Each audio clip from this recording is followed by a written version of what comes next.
அதை உள்ள கொண்டு வா, அப்படி உள்ள கொண்டு வா. அருமை சகோதரி கடப்பாடி ஆதரித்து முற்போக்கு திராவிட கழக தலைவர் விஜயகாந்த் அவர்கள் இதோ உங்கள் முன்னிலையிலே உதயசூரிய சின்னத்திலே வாக்குகளை கேட்டு வரவேற்கிறார்கள். நிகழ்ச்சிக்கு தலைமையாக திருப்பூர் தெற்கு பகுதிகளை செயலாளர் உசிரி சிவன் அவர்கள் கல்வியேற்று நடத்துகிறார். இதை எங்கிட்டார் உதயசூரிய சின்னத்திலே நம்பிக்கை பெற்றவர். அதே மாதிரி தொகுதி முழுக்க 1,35,000 குடும்பங்களை நேரில் சந்திருக்கிறார். 1000 பெண்கள் பயனடையும் வகையில ஓட்டுநர் பயிற்சி வழங்கி இருக்கிறார்.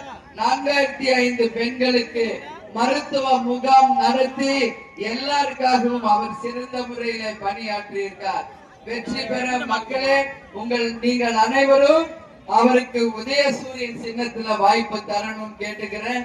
இங்க மல்லிகை அதிகம் இருக்கிறதுனால மதுரை மல்லினால உலக ஃபேமஸ்.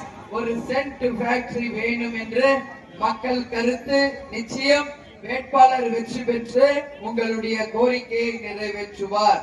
இங்க எய்ம்ஸ் மருத்துவமனை முடிக்க முயற்சி எதுவும் பண்ணல, அடிப்படை வசதி செய்து தரவில்லை என்பது மக்களுக்கு புரியும். ஏற்கனவே தம்பி உதயா இங்கிருந்து கொண்டு போன ஒரு செங்கலை தமிழ்நாடு முழுக்க இன்னைக்கு அந்த செங்கல் பெரிய ஒரு பேச்சாக ஆகி இப்ப முடிஞ்சிருச்சா இல்லையா?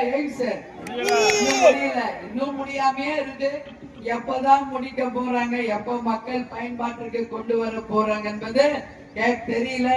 உறுதியாக நம்ம வேட்பாளர் வெற்றி பெற்று நிச்சயம் சட்டசபையில் குரல் கொடுத்து எய்ம்ஸ் மருத்துவமனை உறுதியாக உங்களுக்காக கொண்டு வருவார். அண்ணாமலை அவர்கள் மெட்ரோ கொண்டு தருகிறோம் என்று சொன்னார். ஆனா இப்ப வரைக்கும் எந்த மெட்ரோவையும் காணோம் நம்ம மதுரையில. அதே மாதிரிதான் இங்க இருக்கிறவங்க எல்லாமே இங்க திருப்பரங்குன்றத்துல தீபம் ஏத்துறத பத்தி பேசுறாங்களே வழிய தொகுதியின் மக்களினுடைய வாழ்க்கை தரம் உயர்த்த என்ன செய்ய வேண்டும் என்பதை இன்னைக்கு யாரும் பேச மாட்டேங்கிறாங்க. அதனால இங்க மக்கள் நல்லா இருந்தாதான் தொகுதி நல்லா இருக்கும். எனவே நிச்சயமாக முருகன் அருளால தீபமும் ஏற்றப்படும், இங்க இருக்கின்ற மக்கள் வாழ்க்கையும் உயரும்.